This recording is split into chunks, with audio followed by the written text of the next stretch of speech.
Boru Aboye. So for today's installment of Orisha Lifestyle for Beginners, I want to tap into another one of Baba Imodoye's great teachings, which is Orisha can work for everybody, but not everybody can work Orisha.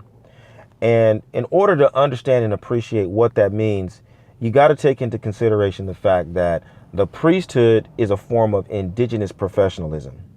So all of the Orisha priests are what you can consider either, professionals or highly skilled technicians, like carpenters, like plumbers, like electricians, like mechanics. We don't consider them professionals, but they're very highly skilled, right? You're not just going to pick up a wrench and start fixing cars, or laying pipe in a house, or rewiring buildings. You need training to be able to do that without killing yourself, right? And we know that to become a lawyer, there's a whole educational process and a credentialing process. To become a teacher or a psychologist or a doctor, there's a whole built-in process, right? And you know that. And so you know what it means to be a professional. Well, it's the same to become an Orisha priest or an Orisha priestess. These people are indigenous professionals. They have undergone years and years and years of study and apprenticeship in order to be able to perform the duties that they're, performing.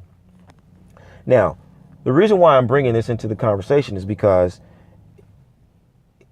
in our practice, unfortunately, it has been, misconstrued. It has become sort of common among some circles where you can go in for a consultation with a priest or a priestess, and then you come out of that consultation with the impression that you need to become a priest or a priestess, right? So you meet with the Babalawo one time, you sit for an hour, and at the end of the hour, he's telling you you need to become initiated to Ifa to become an Ifa priest.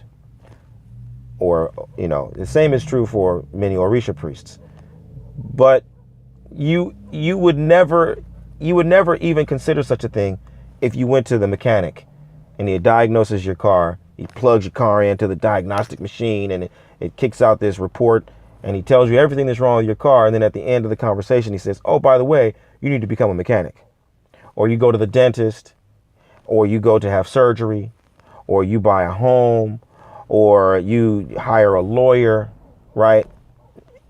At the end of a consultation or a service, there's no way that you are going to be under the impression that you need to become a dentist or a loan officer or a lawyer or an accountant. It doesn't even make sense. It doesn't jive with any of your natural gifts and talents, right? And that is why in the Orisha Lifestyle Academy, we start you off there. The most important thing for you to know is, what are your natural gifts and talents? You've got to tap into your natural gifts and talents, because it's gonna help you with discernment. First of all, you're not going to be as easily confused by any kind of a shiny object when you know what your natural gifts and talents are, right? And as you have a deeper and deeper understanding and appreciation of your natural gifts and talents, then you find the compelling reasons to devote yourself to a daily practice that will enhance your natural gifts and talents, as well as target your natural gifts and talents to providing a service to a particular group of people or a cause where you feel like you can make a meaningful contribution to something that really matters most. Boru Aboye, Abo Shishe.